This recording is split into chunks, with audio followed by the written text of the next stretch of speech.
আসসালামু আলাইকুম ওয়া রাহমাতুল্লাহি ওয়া বারাকাতুহু। ইন্নাল হামদুলিল্লাহ ওয়াসসালাতু ওয়াসসালামু আলা রাসূলিল্লাহ ওয়া বা'দ। সম্মানিত দর্শক শ্রোতা, কাছে দূরে দেশে কিংবা প্রবাসে যে যেখানে বসে টিভির পর্দায় অথবা ইউটিউব চ্যানেলে আমাদের দেখছেন, সবাইকে জানাই আন্তরিক শুভেচ্ছা ও অভিনন্দন। প্রিয় দর্শক শ্রোতা, আপনারা জানেন এই অনুষ্ঠানে প্রতিদিন কোরআন সুন্নাহর আলোকে আলোকিত জীবন গড়ার নির্দেশনা দেয়া হয়। নির্দেশনা দেন দেশের প্রাজ্ঞ বিজ্ঞ অভিজ্ঞ ইসলামিক স্কলাররা। সেই ধারাবাহিকতায় আজও আমরা আমন্ত্রণ জানিয়েছি দেশের একজন বিশিষ্ট ইসলামী চিন্তাবিদকে। আজ আমাদের সঙ্গে যোগ দিয়েছেন মারকাজুল বুহুস আল ইসলামিয়া আফতাবনগরের সম্মানিত সিনিয়র মুহাদ্দিস মুফতি ইব্রাহিম সুলতান। আসসালামু আলাইকুম ওয়া রাহমাতুল্লাহি ওয়া বারাকাতুহু। ওয়া আলাইকুম আসসালাম ওয়া রাহমাতুল্লাহি ওয়া বারাকাতুহু। মোহতারাম, কেমন আছেন? আলহামদুলিল্লাহ, আপনি ভালো আছেন? আলহামদুলিল্লাহ। প্রিয় দর্শক শ্রোতা, আজ আমরা যে বিষয়ে কথা বলবো সেটি হলো যেসব কাজ আল্লাহর লানত ডেকে আনে। একজন মুমিন হিসাবে প্রত্যেকের চাওয়া পাওয়া হলো আল্লাহর রহমত লাভ করা। আল্লাহ আমার উপর অনুগ্রহ করুন, অনুকম্পার চাদরে আমাকে আবৃত করে রাখুন, এটাই হলো মুমিনের পরম চাওয়া পাওয়া। কিন্তু এর বিপরীতে এমন কিছু কাজ আছে যে কাজগুলো করলে একজন ব্যক্তি সে আল্লাহর রহমত থেকে দূর হয়ে যায় এবং আল্লাহর লানত প্রাপ্ত হয়, অভিশপ্ত হয়ে যায়। সেই কাজগুলো যদি চিহ্নিত করা যায়, সেগুলো যদি আমরা মোটা দাগে জানতে পারি, তাহলে আমরা বুঝতে পারবো যে এই কাজগুলো পরিত্যাগ করার দ্বারাই আমরা আল্লাহর রহমত পেতে পারবো ইনশাআল্লাহ। মহান আল্লাহ রাব্বুল আলামিন আমাদের সবার জীবনকে রহমতময়, বরকতময়, কল্যাণময় করুন। আসুন আমরা সে কাজগুলো কি কি জেনে নিই যেগুলোর কারণে আল্লাহর রহমত নেমে আসে। আল্লাহর ওই কাজগুলো সম্পর্কে আমরা জেনে নিব যে কাজগুলো আল্লাহর লানত ডেকে আনে। জাযাকাল্লাহু খাইরান। হামিদা ওয়া মুসাল্লি ওয়া মুসাল্লিমা আম্মা বাদ। আপনি যেমনটা বলছিলেন, একজন মুমিন বান্দার বড় একটি বিষয় হচ্ছে আল্লাহ তাআলার রহমত পাওয়া। এটা হচ্ছে একজন মুমিন বান্দার সবচেয়ে বড় প্রাপ্তি। বিপরীতে যারা আল্লাহ তাআলার লানত প্রাপ্ত হবে তাদের জন্য আসলে দুঃখের শেষ নেই। তো একজন মুমিন বান্দার পরম পাওয়ার বিষয় হচ্ছে আল্লাহ তাআলার রহমত, আল্লাহ তাআলার বরকত, আল্লাহ তাআলার পক্ষ থেকে অনুগ্রহ। মানুষকে আল্লাহ রাব্বুল আলামিন দুটো বৈশিষ্ট্য যোগ্যতাই দান করেছেন। এক হচ্ছে সে যদি চায় তাহলে খারাপ কাজের দিকে এগোতে পারে, আবার সে যদি চায় যে ভালো কাজ করবে তাহলে আল্লাহ রাব্বুল আলামিন তাদেরকে সেই সামর্থ্য দিয়েছে। মানুষের এই দুটো যোগ্যতাই রয়েছে, সে ভালো কাজও করতে পারে, আবার ইচ্ছে করলে খারাপ কাজের দিকেও মনোযোগী দিতে পারে। তবে খারাপের মধ্যে আবার ব্যবধান রয়েছে। কিছু খারাপ আছে যেগুলো অত্যন্ত খারাপ, আর কিছু আছে কিছুটা হালকা, যেগুলোকে ইসলামী পরিভাষায় বলা হয় কবিরা এবং সগীরা। কিছু গুনাহ রয়েছে কবিরা গুনাহ, কিছু গুনাহ রয়েছে সগীরা গুনাহ। সগীরা গুনাহ সাধারণত আমরা যদি ভালো কাজ করি তাহলে সেগুলো আল্লাহ রাব্বুল আলামিন এগুলোর মাধ্যমে পরিশুদ্ধ করে দেন, এগুলোকে দূর করে দেন। কিন্তু কিছু কবিরা গুনাহ রয়েছে যেই গুনাহগুলো আল্লাহ তাআলা ক্ষমা করেন না, তাও ব্যতীত। তবে এই গুনাহগুলোর মধ্যে সবচেয়ে নিকৃষ্টতম গুনাহ হলো এমন কিছু কাজ করা যে কাজের কারণে আল্লাহ রাব্বুল আলামিনের পক্ষ থেকে তার উপর অভিশাপ দেওয়া হয়, লানত করা হয়। লানত মূলত এটি একটা আরবি শব্দ। যার উপর লানতটা দেওয়া হয় তাকে বলা হয় মালউন। তো মানুষ কখনোই মালউন হতে পারে না। আমরা দুনিয়ার জীবনও দেখি যে কেউ কাউকে যখন কষ্ট দেয় তখন বলে তোমাকে আমি লানত দিলাম। তো এই যে কষ্ট পাওয়ার পরেই কিন্তু লানতটা আসে, ভিতর থেকে একটা অভিশাপ আসে। কিন্তু কোনো বান্দার ওপর যদি আল্লাহ তাআলা অভিশাপ দেন, কোনো উম্মতের উপর যদি নবীজি অভিশাপ দেন, যুগের যারা শ্রেষ্ঠ ব্যক্তি রয়েছেন, ভালো ব্যক্তি রয়েছেন, তারা যদি অভিশাপ দেন, এবং যাদের কোনো গুনাহ নাই ফেরেশতারা যদি অভিশাপ দেন, তাহলে তার অবস্থাটা কতটা ভয়াবহ হবে একটু যদি আমরা চিন্তা করি, তাহলে আল্লাহ তাআলার এইসব অভিশাপ থেকে আমরা বেঁচে থাকব। তো ওই বিষয়ের দিকে আমরা ইনশাআল্লাহ আজকে আলোচনা করব যে কিভাবে আল্লাহ তাআলার লানত, রাসূলের লানত এবং ফেরেশতা এবং সমস্ত মানুষের লানত থেকে বেঁচে থাকা যায়। আল্লাহ রাব্বুল আলামিন মুমিন বান্দার যেহেতু সবসময় কল্যাণ কামনা করেন, কল্যাণের দিকে আহ্বান করেন, নবীজিদেরকেও এইভাবে আদেশ দিয়েছেন। এজন্য কোরআন মাজিদে আল্লাহ রাব্বুল আলামিন বিভিন্ন উপায়ে, বিভিন্ন মাধ্যমে, বিভিন্ন ইশারায় তিনি এদিকে মনোযোগী করার চেষ্টা করেছেন যে তোমরা আসবাবে লানাত থেকে বেঁচে থাকো। এজন্য আসবাবে লানা সম্পর্কে আমাদের প্রথমে জানতে হবে, তারপর বেঁচে থাকতে হবে। প্রথমে আল্লাহ রাব্বুল আলামিন দুইভাবে এখানে ইঙ্গিত করেছেন। এক, কিছু ঘটনা উল্লেখ করেছেন বাস্তবিক অর্থে যাদের উপরে আল্লাহ রাব্বুল আলামিন লানত দিয়েছেন এবং সেই লানত প্রাপ্ত যারা হয়েছে তারা যুগে যুগে ধ্বংস হয়েছে, ওই বিষয়গুলোর চিত্র তিনি তুলে ধরেছেন। আর দ্বিতীয় হলো বিভিন্ন মাধ্যমে আল্লাহ রাব্বুল আলামিন স্পষ্টভাবে বলে দিয়েছেন যে এই কাজগুলো করলে যারাই কিয়ামত পর্যন্ত করবে তাদের উপরেই লানত দেওয়া হবে। তো প্রথমে আমরা জানবো যে আল্লাহ রাব্বুল আলামিন এই যে সচিত্র ঘটনাগুলো উল্লেখ করেছেন, এর মধ্যে সর্বপ্রথম আল্লাহ যার উপর লানত দিয়েছেন সে হচ্ছে ইবলিস। ইবলিসের উপর আল্লাহ রাব্বুল আলামিন সর্বপ্রথম লানত দিয়েছেন। আল্লাহ রাব্বুল আলামিন বলেন লানাহুল্লাহ, তোর উপর লানত। এই কথা বলার সঙ্গে সে বলে যে আমার উপর যেহেতু লানত দিয়েছেনই, ওয়াকাল লাআত্তাখিযান্না মিন ইবাদিকা নাসীবাম মাফরুদা, ঠিক আছে, আমিও আপনার যে সমস্ত বান্দারা দুনিয়াতে থাকবে তাদেরকে পথভ্রষ্ট করার জন্য, সবাইকে তো আর পারবো না, তবে কিছু শ্রেণীর মানুষকে আমি চেষ্টা করব তাদেরকে পথভ্রষ্ট করার জন্য। এই জন্য বুঝতে হবে যারাই আল্লাহ তাআলার রহমত থেকে দূরে সরে গেছে এবং যারাই ভালো কাজ করার প্রতি কোনো আগ্রহ পায় না বা সুযোগ পায় না, বুঝতে হবে যে ওয়াকাল লাআত্তাখিযান্না মিন ইবাদিকা নাসীবাম মাফরুদা, শয়তান তাদেরকে পেয়ে বসেছে। এই কথা বলার পর আল্লাহ তাআলা তার উপর আরও জোরালোভাবে বললেন ওয়া ইন্না আলাইকা লা'নাতা ইলা ইয়াউমিদ্দিন, তুই আমার বান্দাদেরকে অভিশাপ দিবি, বান্দাদেরকে পথভ্রষ্ট করবি, তো যা কিয়ামত পর্যন্ত তোর উপর আমি লানত দিয়ে দিলাম।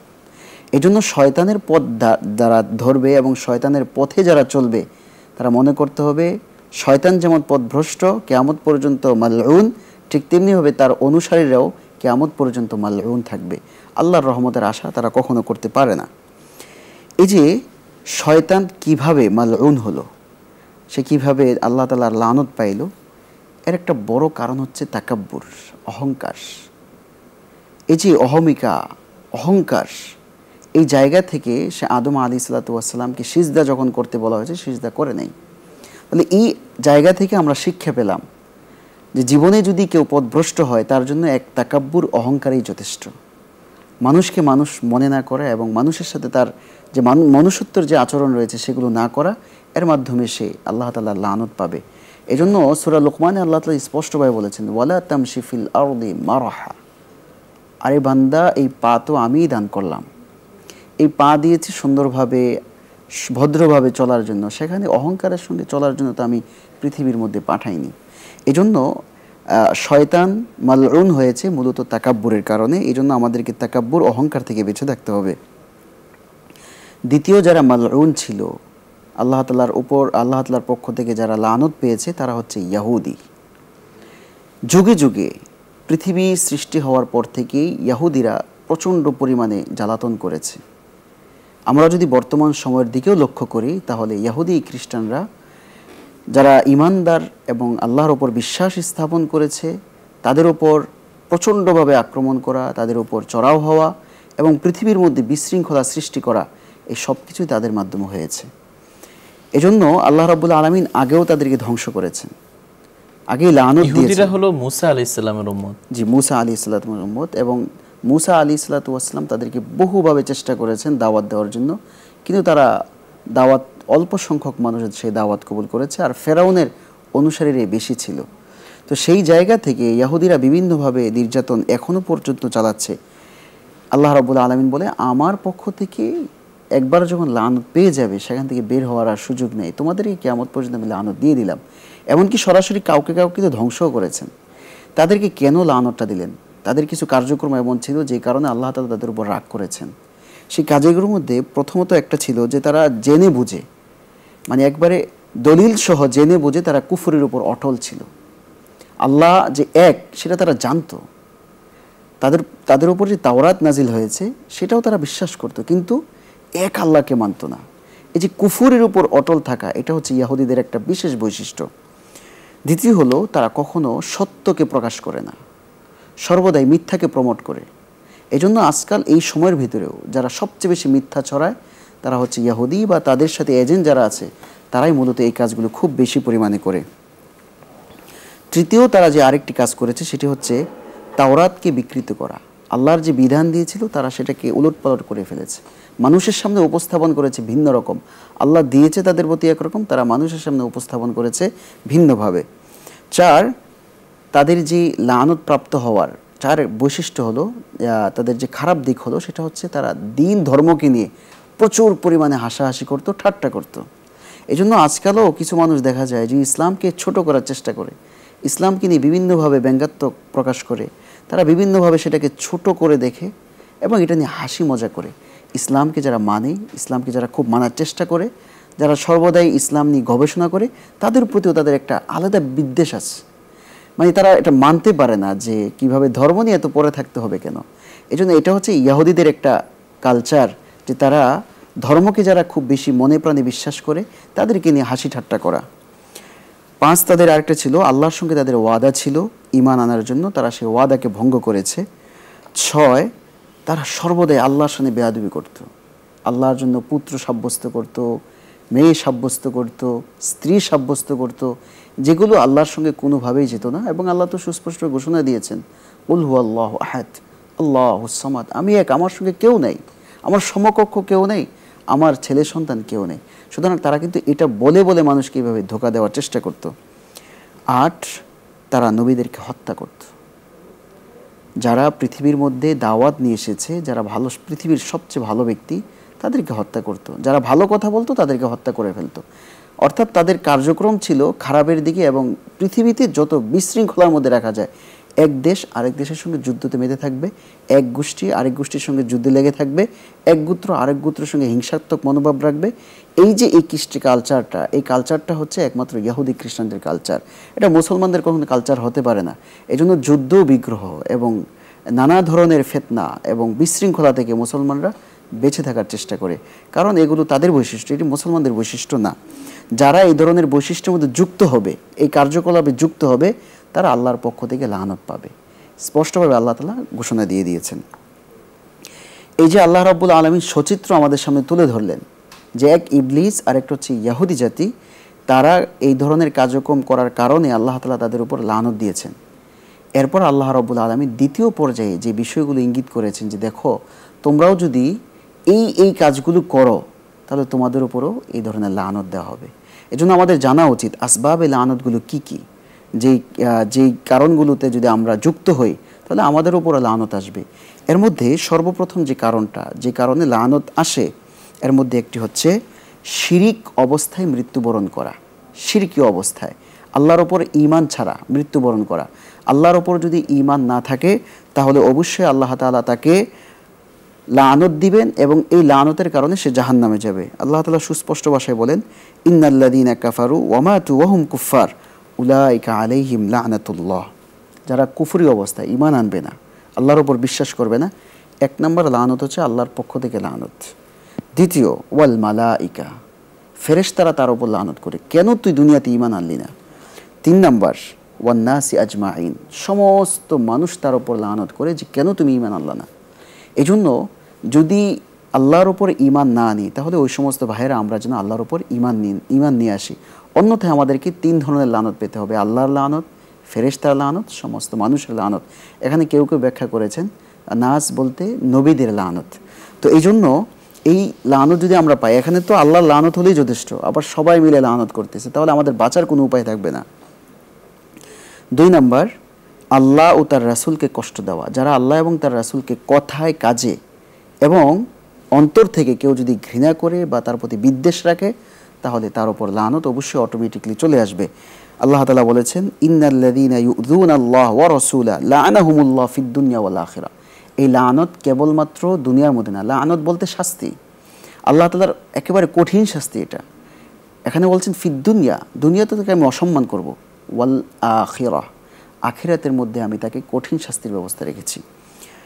4 নম্বর হলো আল্লাহ ছাড়া অন্য নামে কোনো পশু জবাই করা। এই যে কুরবানির মধ্যে আমরা যে পরিমাণ গরু জবাই করি, কুরবানি দিই, সবগুলো শুধুমাত্র আল্লাহ তাআলার সন্তুষ্টির জন্য। আর সকলে আল্লাহ সন্তুষ্টির জন্য লাখ লাখ কোটি অনেক টাকা দিয়ে খরচ করে তারা কুরবানি দেয়। তাদের বড় একটা উদ্দেশ্য হচ্ছে আল্লাহ সন্তুষ্টি অর্জন। কিন্তু এর বাহিরে যে এই যে মক্কার কাফেররা যেভাবে লাত ওজ্জার নামে কুরবানি দিত, তারাও পশু জবাই করত, তো তাদের এই পশু তো কুরবানি হবেই না, এটা বরং আল্লাহ তাআলার পক্ষ থেকে লানত আসবে। আমাদের সময় আমরা যেটা দেখি সেটা হচ্ছে বিভিন্ন পীর এবং মাজার দরবারে যারা ভণ্ড রয়েছে তাদের নামে এই যে গরু দেওয়া হয়, ছাগল দেওয়া হয়, ভেড়া দেওয়া হয়, আবার ওটও দেওয়া হয় কোনো কোনো জায়গায়, যে বাবার নামে দিলে তার এই আশা পূর্ণ হবে, যদি পীরের নামে দেওয়া হয় তাহলে তার এই মনোবাসনা পূর্ণ হবে। এই যে একটা বেদাতি কার্যক্রম, তাদের যে কুফরি, এগুলো হচ্ছে কুফরি কালচার। এই যে এই কাজগুলোর মাধ্যমে একটা হলো ঈমান চলে যাচ্ছে, আর 2 নাম্বার হলো আল্লাহ তাআলার পক্ষ থেকে শাস্তির লানত পাচ্ছে। এজন্য আমাদের একজন মুসলিম কখনোই আল্লাহ ছাড়া অন্য কোনো নামে বা অন্য কোনো বাবার দরবারের নামে কেউ কখনো এই ধরনের মান্যত করতেও পারে না, আবার এই ধরনের কুরবানি জবাই করতে পারে না। 4 নাম্বার যেসব কারণে আল্লাহর পক্ষ থেকে লানত আসে এর মধ্যে হচ্ছে তাকদীরকে অস্বীকার করা। আল্লাহ তাআলা যে তাকদীর রেখেছেন, যে ভালো মন্দ রেখেছেন, সেগুলোর উপর বিশ্বাস না রাখা, বরং মাঝে মাঝে আল্লাহকে গালি দেওয়া। এই যে যারা তাকদীরের উপর বিশ্বাস না রেখে মাঝে মাঝে আল্লাহকে গালি দেয়, নাউজুবিল্লাহ, এই ধরনের অনেক মানুষ আছে যারা বিভিন্ন ধরনের সমস্যার মধ্যে পড়ে, কিন্তু এই যে তাকদীরের একটা মুআমালা, এটা তারা বিশ্বাস করতে চায় না। এজন্য তাকদীরের প্রতি বিশ্বাস রাখতে হবে। আল্লাহ রাসূল সাল্লাল্লাহু আলাইহি ওয়াসাল্লাম বলেছেন, সিত্তাতুন লাআনতুহুম ওয়া লাআনাহুমুল্লাহ ওয়া কুল্লু নাবিয়্যিন কানা আল মুকাযযিবু বিকাদারিল্লাহ। আমি, আল্লাহ এবং যত নবী আছে সবাই মিলে যারা তাকদীরকে অস্বীকার করবে তাদের উপর লানত। 5, কিছু মানুষ, কিছু ভাই আছেন যারা কোরআন মানে কিন্তু নবীজিকে মানে না, নবীর সুন্নাহকে মানে। তারা বলে যে আমরা আহলে কোরআন, আমরা কোরআন মানি, কোরআন থেকে নাও, কোরআন ছাড়া অন্য কোনো জায়গায় যেও না। নবীজির কথা সেটা মানার বিষয় না, কারণ নবীজির কথার মধ্যে অনেকে গ্রহণ করতে পারছে, কেউ পারে না, লিপিবদ্ধ করতে পেরেছে, করতে পারে না, এই ধরনের বিভিন্ন ধরনের ঠুনকো অজুহাত দেয়। এগুলো সুস্পষ্টভাবে নিষেধ। যারা কোরআনকে মানবে, নবীজিকে মানবে না, কোরআনকে মানবে, নবীজির হাদিসকে মানবে না, তাদের উপর আল্লাহ তাআলা সুস্পষ্ট কঠিন লানত। আল্লাহ তাআলা বলেন, ইয়াউমা তুকাল্লাবু ওয়ুজুহুহুম ফিন-নার ইয়াকুলুনা ইয়া লাইতানা আতা'না আল্লাহ ওয়া আতা'না রাসূল।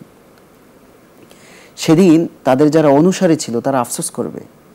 এজন্য আহলে কোরআন নামে যারা আছে তাদের এই আয়াতটা বারবার পড়া দরকার, যে আমরা কেবল কোরআনকে মানি, হাদিসকে মানি না।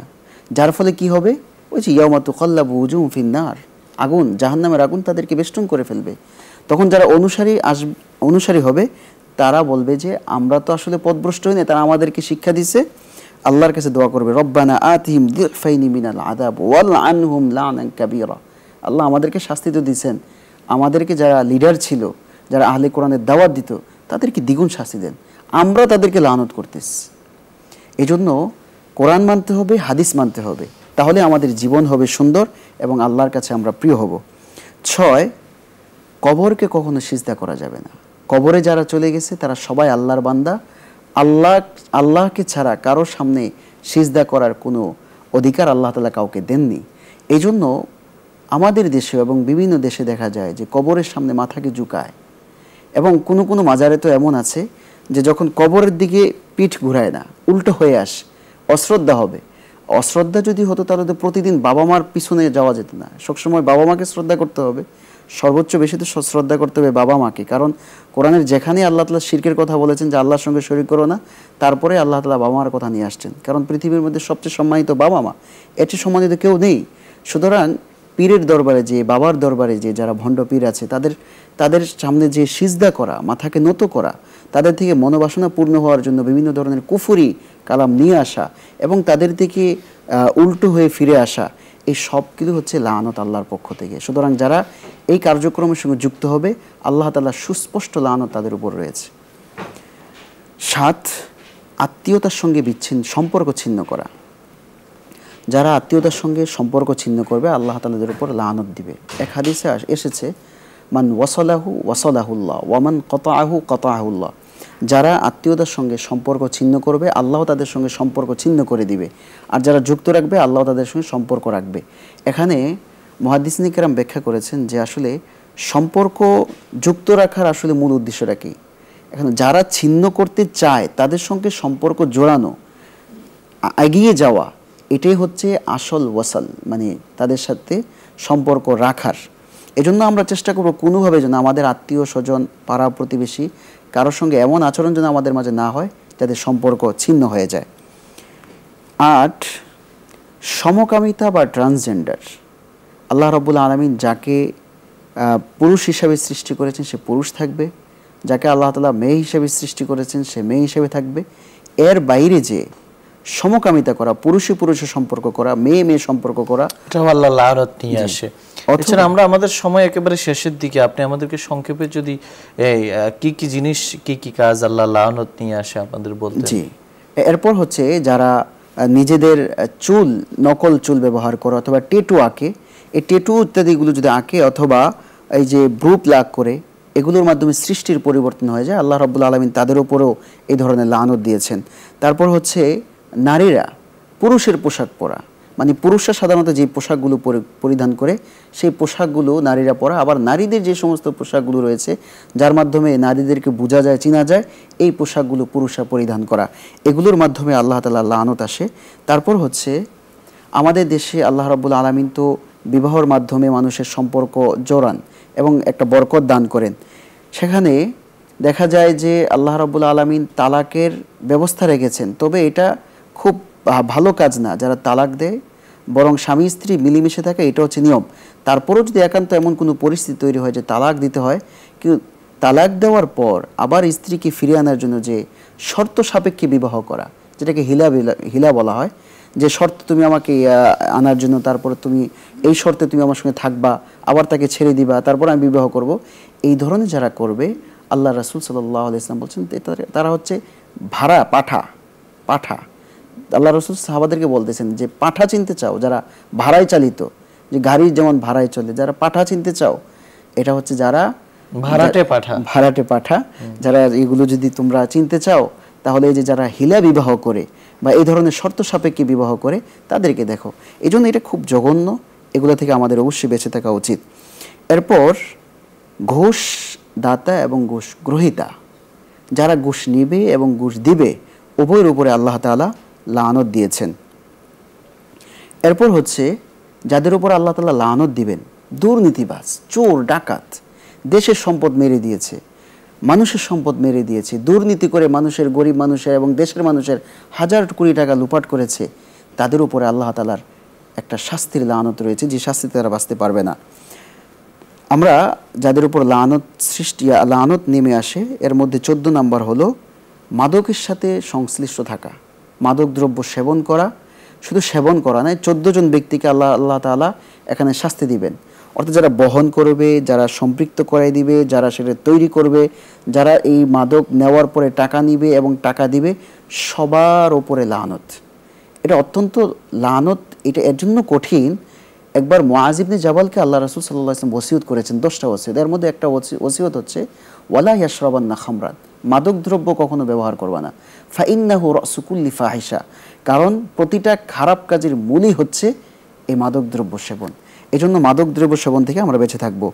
তারপর এই দুনিয়াটা একটা লানত। আল্লাহ রাসূল সাল্লাল্লাহু আলাইহি ওয়াসাল্লাম বলেছেন যে আদ-দুনিয়া মালউনা, সেজন্য দুনিয়াতে চলার ক্ষেত্রে খুব সাবধানতার সঙ্গে চলতে হবে যাতে আল্লাহর লানত থেকে বাঁচা যায়। এরপর জুলুম করা, কেউ যদি জুলুম করে তাহলে অবশ্যই আল্লাহ তাআলা তাকে লানত দিবেন। এরপর আরেকটি গুরুত্বপূর্ণ বিষয় আসবাবে লানার, সেটা হচ্ছে কাউকে অস্ত্র দেখিয়ে ভয় দেখানো। এই তুমি যদি এটা না করো তাহলে তোমাকে খুন করে ফেলবো, আজকের ভিতরে যদি 1 লাখ টাকা না দাও তাহলে তোমাকে আমি শেষ করে দিব। এই যে ভয় দেখানো, আমাদের সমাজটা তো আজকে ভয় দেখানোর মধ্যে সীমাবদ্ধ নয়। আজকাল পৃথিবীটা শুধু ভয় দেখানোর মধ্যে নয়, বরং মারার মধ্যে এখন প্রতিযোগিতা চলছে, কে কাকে অস্ত্রের মাধ্যমে তাকে মারতে পারে। যেখানে ভয় দেখানোই নিষেধ সেখানে মারা তা কতটা জঘন্য, এজন্য এই বিষয় দিকে আমাদের লক্ষ্য রাখতে হবে। আরেকটি কারণ হচ্ছে অন্যের জমি দখল করা। এটা ভুয়া দলিলের মাধ্যমে ইত্যাদির মাধ্যমে সেখান থেকে অন্যের জমি দখলে নিয়ে যাওয়া, অন্যের অফিস দখলে নিয়ে যাওয়া, এটার মাধ্যমে তার উপর লানত আসবে। এরপর আরেকটি বড় কারণ হচ্ছে আসবাবে লানার, সাহাবাদেরকে মিয়ারে হক না মানা। সাহাবায়ে কেরাম মিয়ার হক, সত্যের মাপকাঠি, আল্লাহ রাসূল সাল্লাল্লাহু আলাইহি ওয়াসাল্লামের সোহবত প্রাপ্ত, এবং সাহাবাদেরকে তো মানেই না, আবার তারা যে কুফর অবস্থায় বিভিন্ন অপরাধের মধ্যে জড়িয়েছেন সেগুলো বলে বলে পোস্ট করে অথবা বিভিন্নভাবে তাদেরকে সেগুলো গায়েল করার চেষ্টা করে যে সাহাবা একরাম মিয়ারে হক হতে পারে না, তাদের তো এই এই অপরাধ রয়েছে, বিভিন্ন ধরনের গালিগালাজ করে। এটা আল্লাহ রাসূল সাল্লাল্লাহু আলাইহি ওয়াসাল্লাম বলছেন সুস্পষ্ট আল্লাহর পক্ষ থেকে তারা লানত প্রাপ্ত হবে। সুতরাং সাহাবা একরামকে মিয়ারে হক না মানা এবং সাহাবা একরামকে বিভিন্নভাবে ইঙ্গিতে স্পষ্টভাবে গালিগালাজ করা, এটা লানত প্রাপ্তির একটা বড় কারণ। এরপরে সর্বশেষ আমরা যদি আসবাবে লানার একটি বড় কারণ দেখতে পাই, সেটা হচ্ছে মাতা পিতার সঙ্গে অবাধ্য আচরণ করা। ছেলে সন্তান মাতা পিতার অবাধ্য না হওয়া, এটা আসবাবে লানার একটা বড় কারণ। একটি হাদিস বলি, আল্লাহ রাসূল সাল্লাল্লাহু আলাইহি ওয়াসাল্লাম বলেছেন, লাআনাল্লাহু সাবআ মিন খালকিহি মিন ফাওকি সাবঈ সামাওয়াত। আল্লাহ তাআলা 7 আসমানের উপর থেকে 7 জন ব্যক্তিকে লানত দিয়েছেন এর মধ্যে, এবং তিনি ওয়ারাদ্দাদাল লা'নাতা আলা ওয়াহিদিন মিনহুম সালাতান। এই 7 ব্যক্তির ক্ষেত্রে আল্লাহ তাআলা লানতকে তিনবার করে বলেছেন। অর্থাৎ এক ব্যক্তির কথা উল্লেখ করেছেন, বলছে তার উপর লানত, তার উপর লানত, তার উপর লানত। এর মধ্যে একটি হচ্ছে মালউনুন মান আক্কা ওয়ালিদাইহি, যারা বাবা মার অবাধ্য হবে তাদের উপর লানত। আল্লাহ রাসূল সাল্লাল্লাহু আলাইহি ওয়াসাল্লাম এই হাদিস বলার পর বলেন যে আল্লাহ তো এক শ্রেণীর উপর একবার বললেই হতো, 3বার কেন বললেন? আল্লাহ তাআলার কাছে এই কাজগুলো এতটাই অপছন্দ, এই জন্য আল্লাহ তাআলা সহ্য হয়নি, এই জন্য প্রত্যেক শ্রেণীর ক্ষেত্রে বলছেন মালউন, তার উপর লানত, তার উপর লানত। এই জন্য বাবা মার অবাধ্যতা থেকে আমরা বেঁচে থাকবো। আর কোনো কোনো মানুষ আছে বাবা মাকে প্রচুর পরিমাণে গালিগালাজ করে, এই জন্য মালউন মান সাব্বা শাইআন মিন ওয়ালিদাইহি। আল্লাহ রাসূল বলেছেন যে বাবা মাকে গালি দেওয়া সেটাও নিষেধ। পিতামাতার মধ্যে আবার কেউ কেউ দেখা যায় বাবা মা থেকে সন্তানকে বিচ্ছিন্ন করার চেষ্টা করে, সেটা ঘরের স্ত্রী হতে পারে, ঘরের অন্য অন্য সদস্য হতে পারে, অথবা বাহিরে কেউ হতে পারে, যে কোনোভাবে বাবা মা থেকে বিচ্ছিন্ন রাখার চেষ্টা করে। যারা এই কাজটাও করবে, আল্লাহ রাসূল সাল্লাল্লাহু আলাইহি ওয়াসাল্লাম বলছেন মালউনুন মান ফাররাকা বাইনাল ওয়ালিদাতি ওয়া ওয়ালাদিহা, যারা তাদের বাবা মা থেকে বিচ্ছিন্ন রাখবে তারাও এই ধরনের লানত প্রাপ্ত হবে। ওই মুআয ইবনে জাবালকে আল্লাহ রাসূল যে ওসিয়ত করেছিলেন, 2 নম্বর ওসিয়তটা ছিল ওয়ালা তাউক্কান্না ওয়ালিদাইক, তুমি তোমার বাবা মাকে অসদাচরণ করিও না।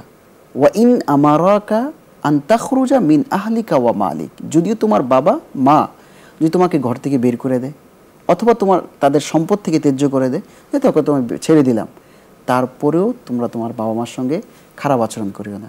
আজকাল মিডিয়ার মাধ্যমে, সংবাদের মাধ্যমে আমরা জানতে পারি যে বাবা মাকে পর্যন্ত তারা হত্যা করে ফেলছে, হত্যা করার মতো ঘটনা ঘটছে। এই ধরনের লোকেরা আসলে অভিশপ্ত এবং তারা একই সঙ্গে আমাদের সমাজকেও অভিশপ্ত করে দিচ্ছে। অবশ্যই অবশ্যই। শুকরিয়া মোহতারাম, আপনি আমাদের বলছিলেন যেসব কাজ আল্লাহর লানত ডেকে আনে। মহান আল্লাহ রাব্বুল আলামিন আমাদের সবাইকে এই ধরনের লানতময় কাজ থেকে দূরে থাকার তৌফিক দান করুন। আল্লাহর রহমতে আমাদের জীবনকে, আমাদের সব কিছুকে বেষ্টন করে নিন। এই আশা, এই স্বপ্ন, এই প্রত্যাশা এখানে রেখেই আজকের মতো অনুষ্ঠান আমরা সমাপ্তির দিকে চলে যাচ্ছি। যাওয়ার আগে আমরা সংক্ষিপ্ত মুনাজাতে অংশগ্রহণ করব। আলহামদুলিল্লাহি রাব্বিল আলামিন। ربنا ظلمنا أنفسنا وإن لم تغفر لنا وترحمنا لنكونن من الخاسرين. ربنا آتنا في الدنيا حسنة وفي الآخرة حسنة وقنا عذاب النار.